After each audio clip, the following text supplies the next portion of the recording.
What's up, Financial Hawk? This is your boy Eric, and in today's video, we're going to be going over 10, supposedly the 10 top side hustles. I know the article says 25, but on this one, we're going to go over just the first 10, and then I might do a part 2 going over maybe the additional 15. So let's go ahead and get right into it. Number 1, Rideshare Driver. Now, I'm saying, for this, use your car in your smartphone to chauffeur people around your city and earn some decent cash on the side. Uber and Lyft, the most popular rideshare companies, are always looking for drivers. And yeah, to qualify, you need to be at least 21 years old, have a valid U.S. driver license, proof of car insurance, and vehicle registration. But yeah, it's saying right now the estimated is about $15 an hour or more, including tips. Now for this one right here, I think rideshare can definitely be a good fit for a lot of people. I'm not gonna lie. Obviously you're gonna need a car, and if I'm not mistaken, they do have a like minimum year requirement for your car, so your car may be too old, so definitely watch out for that. Also too, if you actually want to make money on this, from watching a lot of videos on ride shares, it is important to actually use the app during high peak hours, like earlier in the day for people who are going to work, out the work hours, like around that 4 or 5 p.m. time slot, and also too sometime during the weekend as well for people who want to go out and party. So yeah, if you want to make the most money, you definitely want to prioritize certain hours of the day, kind of like you're working a normal job on that. But however, you do have slightly more flexibility because you can be like, hey, I don't want to work this week and know how to work, but you won't get paid that week as well. Number 2, food delivery driver. Just kind of going back with the Uber and Lyft. Yeah, driving strangers around isn't for everyone, so try meal delivery instead. Most food delivery apps and services work the same, and yada yada. And it's saying about $15 an hour or more, including tips. Again, this is kind of picking the right times can definitely be do wonders, because I know definitely right now, again, during some of the peak hours, you can get paid a lot more than the minimum pay that you get while delivering food. Also too, with this, you may have to do a bit of walking as well. It kind of just depends on how or I guess where you're delivering food at. If you're delivering at houses, it can be kind of easy, especially if they have their house number and everything there. But if you're delivering to like apartments, maybe hotels, you may have to do additional walking and trying to find the place. And I have had difficulties with food delivery when I've been at people's apartments. Thankfully, at my house, I haven't had any issues. So, just being forewarned on that. But that is a additional thing. Oh, third, grocery delivery driver. I'm used to them delivering food. So yeah, some people hate going to the supermarket, which is why grocery delivery services are on the ride. Not to mention the pandemic created a surge in demand for these services. You got Instacart and Shipt are the two largest players. They hire armies of gig workers to go shopping, pick out requested items, and deliver them to customer homes. In addition to Instacart and Shipt, like there's, I think like dang near, okay, not all, but I know a lot of grocery stores do have this. I know like Walmart has their own. I think Target also has their own. A lot of other places as well. I'm used to Walmart a lot since they have a lot of different stores pretty much everywhere. And with that, you're able to get food, pretty quick, pretty much within that same day, because they can deliver it. There's usually one about 10, 15 miles. At the very least at the time. So grocery delivery, that's something big. I think that's going to be even more important going further. In addition to them delivering it to your house, they also have it that they can pick out the food in the store. Like for like Walmart, for example, they can pick out the food in the store, and then you can just drive your car up, like after work or anytime. You can pick like a time slot. You can drive up to the designated parking spots, I guess, that they have, and then they'll just put the food right into your trunk.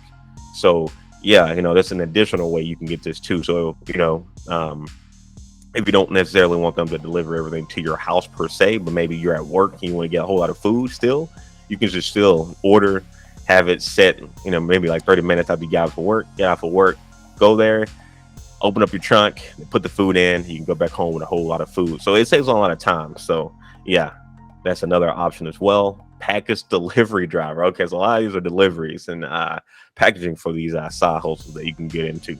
So on this one, if you rather your car not absorb the smells of your gig, you can also deliver packages on demand. Amazon Flex is the main package delivery gig provider.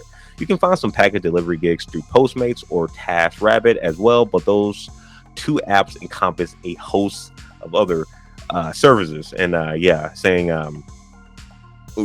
Amazon Flex stands out from many other app-based side hustles in that per Amazon, most drivers make between $18 and $25 an hour, depending on location, tips, etc. And you can sign up for blocks or shifts for a finite amount of time, which allows you to better estimate your daily earnings. Okay. So yeah, again, with everything becoming more digital, it makes sense to have package delivery up here as well. I'm a person who orders from Amazon quite often, and I know a lot of other people too as well, especially with the same day shipping or next day shipping. So yeah, package delivery drivers are becoming even more important. So yeah, I think this is another viable option as well. Definitely looking at that Amazon.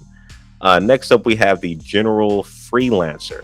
All right, if you have specialized skills and want to make some side money using them, join a freelance network. Marketplaces like Fiverr and Upwork are a good way to test the freelancing waters.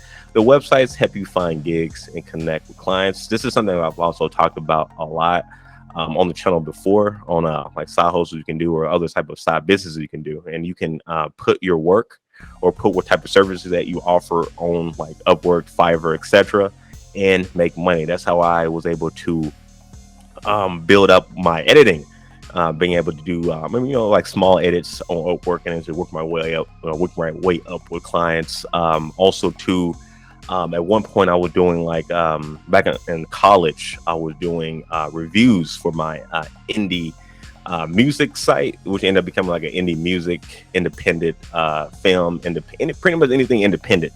I marketed it on Fiverr, like $5 I'll do a review, $10 I'll do like an extended review, etc., like along those lines. So yeah, being a general freelancer, using sites like Upwork and Fiverr, you can definitely make some money and pretty quick as well on that.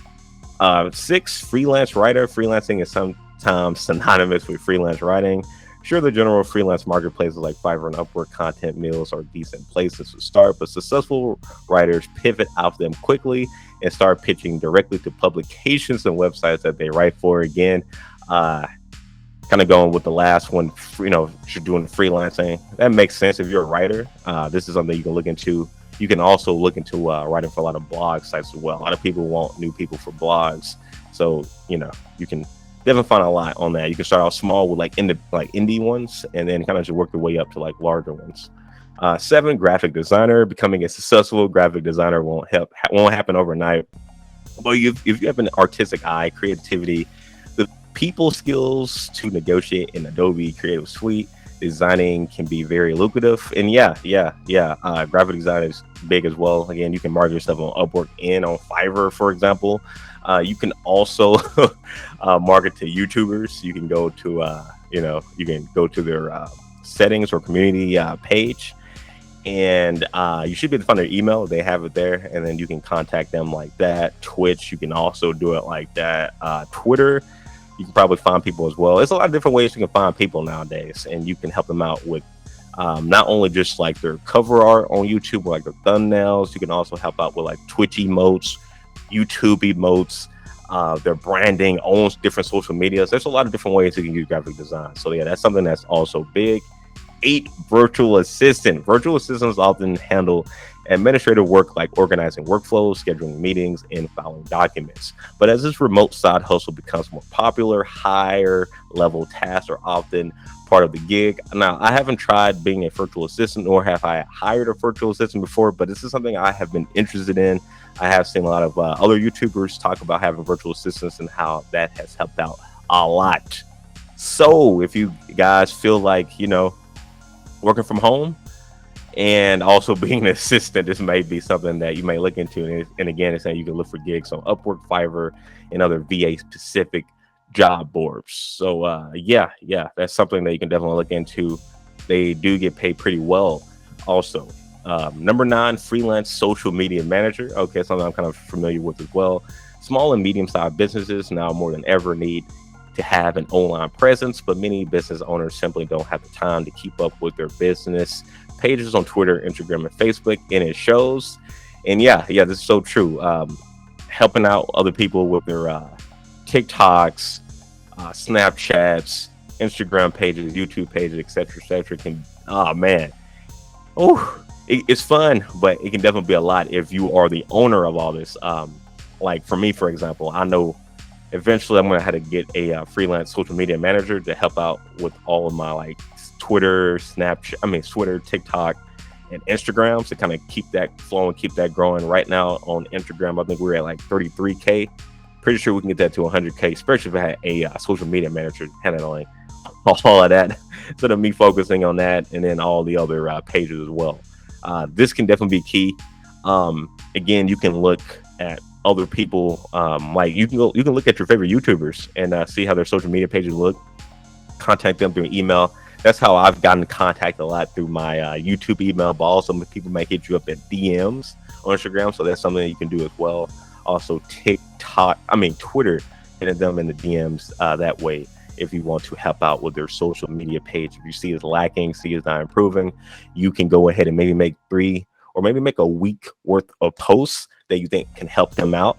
And then from there, giving them that free content, they may be more willing to work with you. So that's just something to think about as well. And lastly, for this video, number 10 is social media in search engine rater. You're surfing the web anyhow, you should make money doing it. Several companies are willing to shell out the cash to get your opinions on advertisements and other content, primarily on social media and search engine websites. All you have to do is scroll through search results or social media feeds for a few hours per week, sometimes on your phone, sometimes on your computer. These popular micro drops are typically available at Lionbridge, Solarland Global, and Sykes, and it's saying $10 to $19 an hour. Now, I haven't actually heard about this, them hiring you to, I guess, just to go online and I guess check out different websites and different social media and rate them, I guess, and get paid through it. That actually seems pretty fun. I may actually have to do this maybe part-time, just on the side, just to see how it goes. And hey, maybe if I make enough money, I might do a video talking about how good it is or how bad it is, but we will definitely see. Anyway, guys, hopefully you enjoyed the video. Definitely want to hear your guys' thoughts. Are you interested in any of these top 10s?